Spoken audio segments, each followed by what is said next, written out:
Дархуул аймгийн хүн амын өвөл хаврын улирлын хүнсний хэрэгцээнд зориулсан махны хангамжийн тогтвортой байдлыг хангах, орон нутгийн малчид хоршоологчдын малын махыг дундын зууршлагчгүйгээр хэрэглэгчдэд шууд хүргэх зорилгоор өвлийн эдэш 2024 арга хэмжээг залуучууд театрын гаднах найрамдал талбайд зохион байгуулж байна. Жилбэр зохион байгуулдаг тус арга хэмжээг энэ жил хоршоологчдоос хотынхондоо урайнд ор явуулж, Монгол Улсын засгийн газраас зарласан шинэ хоршоо хөдөлгөөний хүрээнд хоршоологчдыг дэмжин хөгжүүлэх зорилготой зохион байгуулж байгаагаараа онцлог байна. Энэ үеэр мөн гарал үүслэн баталгаажсан эрүүл малын махнаас гадна сүү, цагаан эдээ, жимсгэн зэргийг худалдан барлуулах юм а.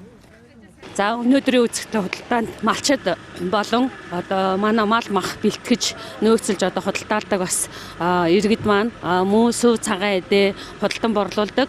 Иргэд мөн хоршоодоос одоо өөрсдийн одоо бэлтгэсэн одоо нөөцлсөн зүгийн бал одоо даршилсан ногоо зэрэг одоо бүтээгдэхүүнүүдээс оролцож байна. За энэхүү өнөөдрийн үзэгдэл худалдаанд бол Сэлэнг аймгийн Цагаан нуур сум, Ерөөс сум, Дархуул аймгийн одоо Орхон сум, одоо Архангай аймгаас гээд одоо мах ороод ирсэн одоо худалдаадаг чинь мөн Өвөр хангай аймгийн Цагаан эдээс орж ирсэн байна.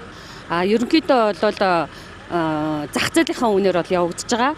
Малчид өөрсдийнхөө бэлтгэсэн малын махыг одоо өөрсдөө бол үнэ тогтоож худалдан борлуулж байгаа. Тэрэн дээр бид нар бол ямар нэгэн одоо дээш нь доош нь буулгах юм одоо бариг байгаа. Хүнсний аюулгүй байдлын хүрээнд бол мал эмнэлгийн газар болон хүнсний чанар хяналтын улсын хүнс эдийн засгийн газрын хүнсний чанар хяналтын улсын байц загч нар бол гарал үүслийн бичиг болон шинжилгээний бичиг дээр нь бол хяналтаа тавиа явж байгаа. Хоршоологчдоос хотынхондоо урайтай өвлийн эдэш 2024 арга хэмжээнд Архангай, Хөвсгөл, Сэлэнг болгон Өвөр хангай, Дархуул аймгийн малчид иргэд хоршоод мах ааруул, цагаан эдээ зүгийн бал, даршилсан ногоо зэргийг зах зээлээс хэм дүнээр худалдан борлуулж байна. Сэлэнг аймгийн Ерөөс сумаас ирсэн. Үн 12,000-тай л байна. Тэгээд доошоо яриад л өгч байгаа. Энэ жилийн үед одоо тэгээд 2 хүүхэдтэй л дөнгөж анх удаагаад ирж байна да. Одоо ер нь дөнгөж сая орж ирж байна одоо. Хүмүүс л явж байна. Сэлэнг аймгийн Буган тосгоноос ирсэн. Буган их хоршооны гишүүн байна. Манайх бол өөрөө нөгөө цэвэр хөрсөндөө тарьж бургуулсан ногоогоор ингээд өөрсдөө хийдэг. Бидгээд одоо юу яах нөгөө органик юунд хамаарагдсан баталгаажсан ногоогоор гэж хэлдэг. 8 төрлийн бүтээгдэхүүнтэй ирсэн байгаа. Зүгийн балтаа цэвэр цэцгийн тоостой зүгийн балтаагаа ирсэн.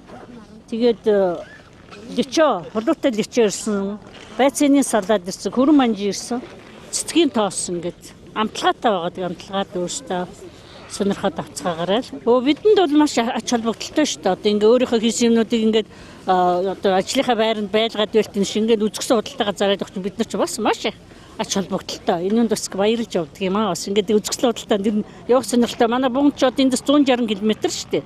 Тэгээ би үзэгсэн худалдаанд оролцох жижигтэр орой ингээд машинтайгаа ирсэн. Арга хэмжээ 12 дугаар сарын 13, 14, 15-ны өдрүүдэд зохион байгуулагдана. Иймд эрхэм дарханчууд та бүхнийг өргөнөөр хүрэлцэн эхийг урьж байна.